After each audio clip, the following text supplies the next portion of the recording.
বন্ধুর লাশ নিয়ে অ্যাম্বুলেন্সে করে তার গ্রামের বাড়ি যাচ্ছি। সময় কাটানোর জন্য ফোনটা বের করলাম। ঠিক সেই মুহূর্তেই মোবাইলে একটা মেসেজ আসে। আমার সামনেই আমার প্রিয় বন্ধুটি কফিনের মধ্যে লাশ হয়ে পড়ে আছে। মেসেজ করেছে আমার সেই মৃত ফ্রেন্ডের গার্লফ্রেন্ড অবন্তী। আমি মেসেজগুলো পড়া শুরু করলাম। ফাহাদ, আমাকে মাফ করে দিও। আমি যেই বাবার চোখের দিকে তাকিয়ে কখনো কথা বলতে পারিনি, সেই বাবা যখন অসহায়ের মতো আমার সামনে দুই হাত জোরে কান্না শুরু করতে লাগলো, তখন সেই বাবার ভালোবাসার কাছে আমাদের ভালোবাসা হার মেনে গেল। তাই আজ 11 দিন ধরে আমি অন্য মানুষের স্ত্রী। তোমাকে কথা দিয়েছিলাম জীবনের শেষ সময় পর্যন্ত তোমার সঙ্গে থাকবো। আমার সব সময় ভয় হতো যে তুমি আমাকে কষ্ট দেবে, হয়তো আমাকে ছেড়ে অন্য কাউকে বিয়ে করবে। অথচ দেখো, আমি তোমাকে কষ্ট দিলাম, আমি তোমাকে রেখে অন্য পুরুষকে বিয়ে করে ফেললাম। জীবনটা বড়ই অদ্ভুত, তাই না? তোমার কি মনে আছে আমি তোমাকে কাঁদতে কাঁদতে বলতাম আমাকে কখনো ছেড়ে যাবে না? তো তুমি হাসতে হাসতে উত্তর দিতে আমি তোমাকে কখনো ছেড়ে যাব না, তুমি আমাকে ছেড়ে গেলে যেতে পারো। তখন আমি অনেক রাগ করতাম, কারণ আমি তো তোমাকে পাগলের মতো ভালোবাসতাম।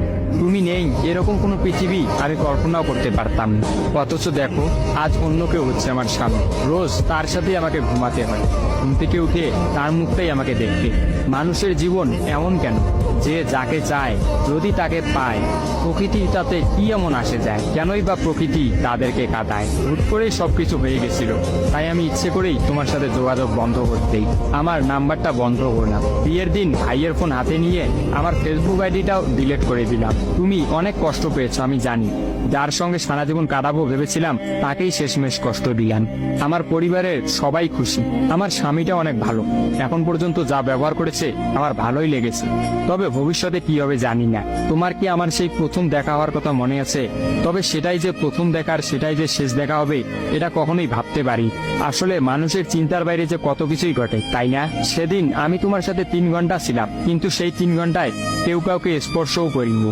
কিন্তু তুমি যখন আমাকে তোমার রিক্সায় তুলে নিতে তোমার হাতটা বাড়িয়ে দিলে, তখন আমি তোমার হাতটা প্রথম স্পর্শ করেছিলাম। বিশ্বাস করো, সেদিন আমার কিছুতেই তোমার হাতটা ছাড়তে ইচ্ছা করছিল না। তোমার ঘরে আমার জন্য কিনে রাখা শাড়িগুলো নিশ্চয়ই এখনো আছে। আচ্ছা, আমি তো এখন আর তোমার নই, ওই শাড়িগুলোকে আমি পাবো? তোমার তো যখনই কোনো শাড়ি পছন্দ হতো তুমি কিনে রেখে দিতে, আমি বলতাম বিয়ের পর সবগুলো একসঙ্গে নেব। দেখো, আজ আমি বিবাহিত, কিন্তু আমার স্বামী তুমি নও। আমি এমনটা কখনোই চাইনি। নিজের পছন্দের একটা মেয়েকে বিয়ে করে নিও, তারপরে শাড়িগুলো তাকে দিয়ে দিই। মেয়েরা শাড়ি কতটা পছন্দ করে তা কি তুমি জানো? যদি না জেনে থাকো তাহলে বিয়ের পর তোমার বউকে দিয়ে উপলব্ধি করে নিও। তোমার সাথে আমার অনলাইনে পরিচয়, তাই চিন্তা করেছি কোনোদিনও বেঁচে থাকতে আর অনলাইনে যাব না। আমার নাম্বারটাও বন্ধ করে দিয়েছি। আজকের পর থেকে আমাদের আর কোনোদিন কথা হবে না। তোমার কাছে একটা অনুরোধ, যদি চলার পথে আমাদের কোনোদিন দেখা হয়ে যায় তাহলে প্লিজ তুমি অচেনা হয়ে চলে দিও।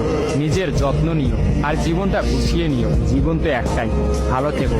কিন্তু আমি ভালো নেই, ইতি তোমার ওই অবন্তী। সবগুলো মেসেজ একত্রে পড়লাম। আমার সামনে চিরনিদ্রায় শুয়ে আছে ফাহাদ। অবন্তী পরপর 5 দিন অনলাইনে আসেনি এবং ফাহাদের সাথে কোনো যোগাযোগ করেনি। তখন এক রাতে অফিস থেকে ফিরে ফাহাদ রাগ করে তার ফোনটা আসার গিয়ে কিনে ফেলে। ভাঙা মোবাইল আর ঠিক করা হলো না। ফাহাদ তার সিমটা আমার ফোনে ইনস্টল করে। জরুরি কোনো কল এলেই একমাত্র ফাহাদকে দিতাম। আর ফাহাদ রাগ করে বলল, যতদিন না পর্যন্ত অবন্তী আমাকে SMS করে ততদিন পর্যন্ত আমি আর নতুন ফোন কিনবো না। মোবাইল ভাঙার 2 দিন পরেই ফাহাদের প্রচন্ড জ্বর আসে। একদিনের মধ্যেই ফাহাদকে হাসপাতালের মধ্যে ভর্তি করলাম। ডাক্তার পরীক্ষা নিরীক্ষা করে বলল ফাহাদের ডেঙ্গু জ্বর হয়েছে। তবে চিন্তার কোনো কারণ নেই, ডাক্তারের কথা বিশ্বাস করেছিলাম। কিন্তু ডাক্তার তো সবকিছুর খবর জানেন না, যিনি জানেন তিনি হচ্ছেন সৃষ্টিকর্তা। ফাহাদের হয়তো এই জ্বরকেই মৃত্যুর একটা ওসিলা বানিয়েছিলেন। যেই ডাক্তার বলেছিল চিন্তার কোনো কারণ নেই, আজ সকালে সেই ডাক্তারই ফাহাদকে মৃত ঘোষণা করলো। ফাহাদের আর জানা হলো না অবন্তীর কথা। আমিও অনেক ভেবে সিদ্ধান্ত নিলাম অবন্তীকে আর ফাহাদের মৃত্যুর খবরটা জানাবো না। অবন্তী যদি আর সত্যি অনলাইনে না আসে আর সেই পুরোনো সিমটা ইউজ না করে, তাহলে সে ফাহাদের মৃত্যুর খবর কখনোই জানতে পারবে না। কি বা লাভ এই সত্য সংসার জীবন শুরু করা মেয়েটাকে কষ্ট দিয়ে? অথচ আমি ভাবলাম সে হয়তো ভাববে ফাহাদ অনেক ভালো আছে। কোনো একদিন শাড়ি পরতে গিয়ে হয়তো অবন্তী ফাহাদের কথা চিন্তা করবে।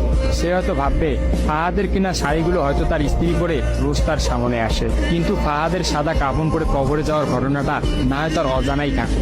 আমি ফাহাদের নাম্বার থেকে অবন্তীর ফোনে একটা মেসেজ দিলাম, আমার জন্য ভেবো না, স্বামীর সাথে নিজেকে মানিয়ে নেওয়ার চেষ্টা করো। বিবাহ বন্ধন জীবনের সবচেয়ে বড় একটা বন্ধন, ভালো থেকো আর স্বামীকে ভালোবেসো। অবন্তী রিপ্লাই দিল, এত সহজে ক্ষমা করে দেওয়ার জন্য অনেক ধন্যবাদ, আর মেসেজ দিও না।